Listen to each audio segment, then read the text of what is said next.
ओम श्री हरि। ओम श्री गुरवे नमः। ओम तत्सत। आज फिर से आध्यात्मिक प्रश्नावली की एक नई कड़ी में आप सबका स्वागत है। बहुत समय हो गया आध्यात्मिक प्रश्नावली की इन वीडियोस के श्रृंखला को मैं ठीक से बना नहीं पाया। बीच में काफ़ी व्यस्तता रही अन्य कर्मों की, इसलिए इतने जो समय का अंतराल है उसके लिए मैं आपसे क्षमा चाहता हूँ। अब फिर से शुरू करते हैं। देखिए, आध्यात्मिक विषयों पर जो भी प्रश्न साधारण तो एक साधक के मन में या भगवत प्राप्ति के मार्ग पर जो चल रहा है उसके मन में आते हैं, वो मूल रूप से इन संदेहों के कारण आते हैं क्योंकि उन्हें सद्गुरु का सही प्रकार से मार्गदर्शन नहीं मिलता। जिन्होंने सद्गुरु का आश्रय ग्रहण कर लिया है उनके लिए एक बड़ा सहज सरल उपाय है कि आप जो है गुरु के आदेश का पालन करते हुए अपना साधना का मार्ग अवलंबन करिए। गुरु ने जो कहा है, सद्गुरु ने जो कहा है, उसको पालन करते रहिए और समय पर भगवान की कृपा से, गुरु की कृपा से सब जो है साधक के भीतर प्रकाशित होगा। अब यहाँ पे असुविधा क्या आती है? प्रथम असुविधा ये आती है कि हम लोग थोड़े दिन तो बहुत निष्ठापूर्वक साधन भजन करते हैं, कहते हैं कि भाई बहुत हमने निष्ठापूर्वक साधन भजन किया, गुरु जैसा कहते हैं वैसा हमने अपना मार्ग जो है उसी को फॉलो करते रहे, लेकिन कुछ हुआ नहीं। कुछ समझ में नहीं आया कि क्या हुआ। कुछ मिला, कुछ नहीं मिला।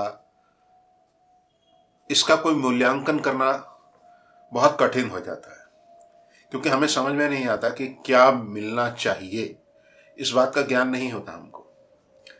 इसलिए सबसे पहली बात, जो साधक भगवत प्राप्ति के मार्ग पे चल रहे हैं उनको एक बात सर्वदा याद रखनी चाहिए। देखिए, भगवान की साधना हम इस जीवन में प्रारंभ कर रहे हैं ऐसा नहीं है, ठीक है। बहुत जन्मों से, अनंत जन्मों से हम क्रमशः धीरे धीरे भगवान की ओर अग्रसर होते रहे हैं। जिस जन्म में सद्गुरु की प्राप्ति हुई, उस जन्म का जो साधन है वह उन अनंत जन्मों की साधना की तुलना में सागर में बिंदु के समान है। हमको लगता है कि हमने 4 साल जो है बहुत निष्ठा से साधन किया लेकिन कुछ मिला नहीं। 4 साल तो आपने इस जन्म में किया है, और जो साधन हम पूर्व जन्मों में करते आए हैं वह साधन जो है उसका ज्ञान तो हमें है नहीं। अब सवाल ये उठता है कि प्रमाण क्या है कि हम पूर्व जन्मों में साधन करते आए हैं। तो भगवान गीता में स्वयं कहते हैं कि जो साधक एक बार साधना आरंभ करके उसको पूर्ण नहीं कर पाता, वो फिर ऐसे कुल में, ऐसे वंश में जन्म ग्रहण करता है जहां पे शौच संपन्न, श्री संपन्न कुल है, और उस कुल में जन्म लेकर वो फिर से जहां पिछला साधन छूट गया था, फिर से उस साधना को इस जन्म में दोबारा आरंभ करता है। तो भगवान की बात, भगवान का उपदेश, भगवान का वचन जो गीता में दिया गया है उनके द्वारा, उसी को प्रमाण मान के हम ये कहते हैं कि हमने पूर्व जन्मों में बहुत साधना करी थी, लेकिन किसी कारण से, कारण कुछ भी हो सकता है, किसी कारण से हमने उस साधना में सफलता प्राप्त नहीं की, उसको पूर्ण नहीं कर पाए। अब जो है इस जन्म में उसी साधना को हम आगे लेके जा रहे हैं। तो इसकी गारंटी क्या है कि इस जन्म में साधना पूर्ण होगी? कोई गारंटी नहीं है। हमारे निम्बार्क संप्रदाय की अगर मैं बात करूं तो हमारे निम्बार्क संप्रदाय में कहा जाता है कि जो इस संप्रदाय में दीक्षा ग्रहण करता है उसको 3 जन्मों में मुक्ति मिलती है। जिस जन्म में दीक्षा प्राप्त हुई उसको लेकर जो सदगुरु की आश्रय प्राप्त कर चुका है, यहां पे मैं विशेष रूप से अपने संप्रदाय के ही विषय में आपसे बात कर रहा हूं। देखिए, अलग अलग संप्रदाय को क्या नियम है ये मुझे ठीक से पता नहीं, लेकिन अपने संप्रदाय का जो नियम है उसी को अवलंबन करके इस उपदेश को आगे बढ़ाते हैं, क्योंकि थोड़ा बहुत हेर अदल बदल जो है हर संप्रदाय के उपदेशों में होगा, लेकिन मूल रूप से सबका उपदेश जो है एक ही होगा कि आपने सदगुरु की शरण ग्रहण करके अगर किसी संप्रदाय में दीक्षा ग्रहण करी है, वहां पे सदगुरु से का आश्रय ग्रहण करा है, तो आपकी मुक्ति निश्चित है। जैसे मान लीजिए बाप ने जो है अपने जीते जी जो है विल कर दी कि मेरे बेटे को ये संपत्ति मिलेगी, कब मिलेगी ये पिता के ऊपर निर्भर करता है। वो जीते जी दे दें, अपने देह छोड़ने के बाद पुत्र को दे दें, पुत्र के पास वो जाए, तो लेकिन हस्ताक्षर हो चुके हैं, पिता के हस्ताक्षर हो चुके हैं, इसलिए ये निश्चित है कि संपत्ति हमको मिलेगी। इसी तरह जिन्होंने सदगुरु संप्रदाय में आश्रय ग्रहण किया है उनको मुक्ति अवश्य मिलेगी, इस पर हस्ताक्षर हो चुके हैं।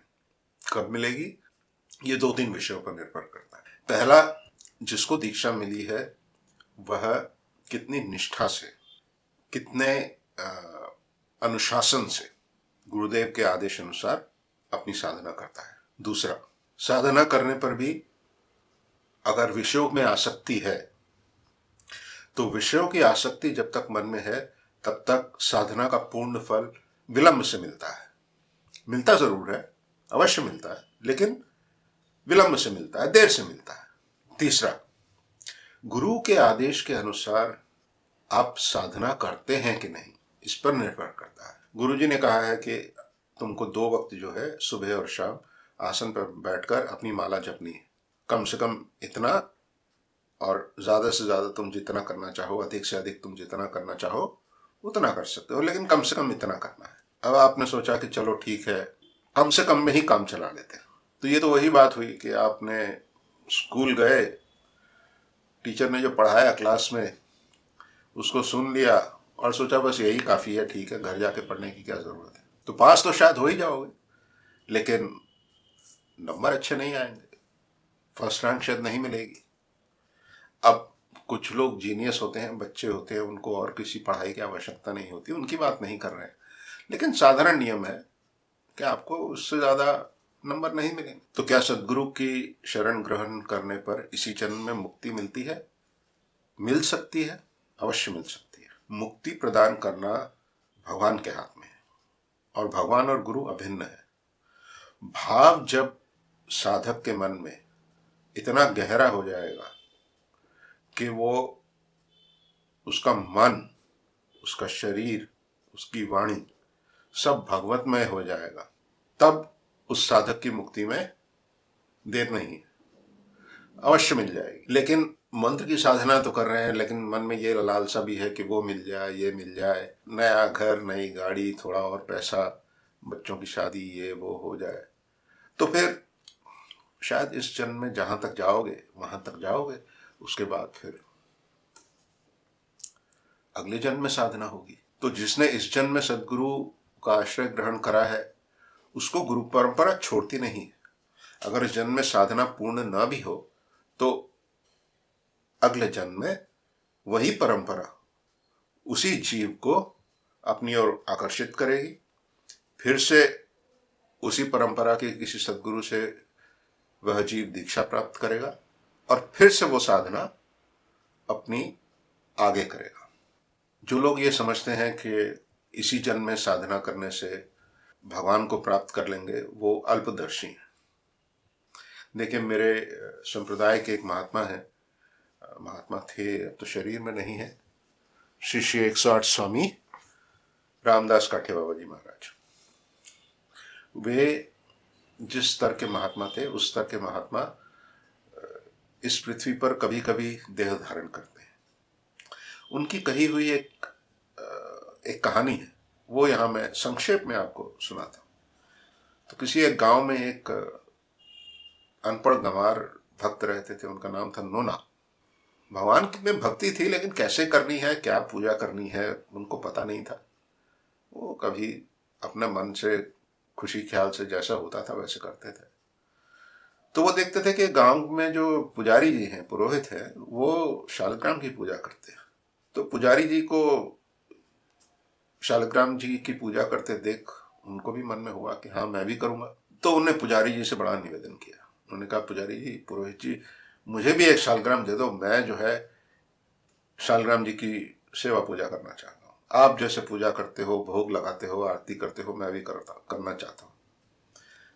पुजारी ने कहा, अरे तू मंत्र वंत्र कुछ नहीं जानता है, तेरे को पता नहीं है कैसे करना है, तू तेरा सेवा अपराध बहुत होगा, तू क्यों इस चक्कर में पड़ता है। नहीं, नहीं देंगे तेरे को। वो पीछे पड़ गया, ना छोड़ बंदा, पीछे पड़ गया, बोला नहीं मुझे आप शालिग्राम दो। तो पुराने जमाने में मसाला वसाला पीसने के लिए पहले एक सील नोड़ा आता था। अब तो सब जगह मिक्सर ब्लेंडर ग्राइंडर हो गया है, लेकिन पहले पत्थर का एक सील नोड़ा आता था जिसपे मसाले पीसे जाते थे। तो उन्होंने वो सील नोड़ा का जो नोड़ा है वो उसको दे दिया, बोला ये शालिग्राम है, तू इसकी पूजा कर। नोना भगत बहुत खुश। उन्होंने कहा ठीक है, बढ़िया है।